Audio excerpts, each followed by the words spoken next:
అటు లబ్బిపేట వెంకటేశ్వర స్వామి ఆలయంలో పూజలు చేశారు దేవినేని అవినాష్. తిరుమల లడ్డూలో జంతువుల కొవ్వు కలిసిందంటూ కూటమి పాపం చేసిందంటున్నారు వైసీపీ నేతలు.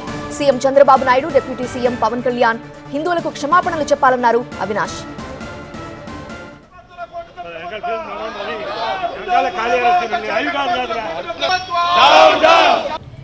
ఆ ప్రసాదంలో పంది కొవ్వు, జంతువుల కొవ్వు కలిసిందని చెప్పని మాట్లాడిన నీచమైన మనుషులు, ముఖ్యమంత్రులు, నాయకులు ఎవరు ఉన్నారంటే అది కూటమి ప్రభుత్వానికి సంబంధించిన వాళ్ళు.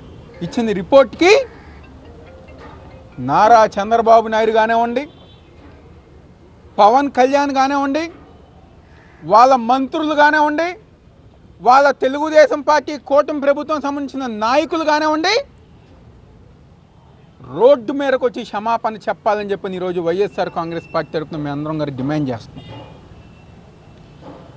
చంద్రబాబు నాయుడు గారు చెప్పారు, రెండో రోజు పవన్ కళ్యాణ్ గారు దుర్గగుడికి వచ్చి మెట్లు కడిగి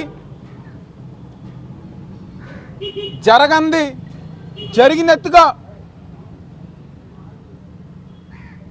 ఈరోజు ఆ రోజు ఆయన గారు ప్రచారం చేశారు. పవన్ కళ్యాణ్ గారు మేము డిమాండ్ చేస్తున్నాం,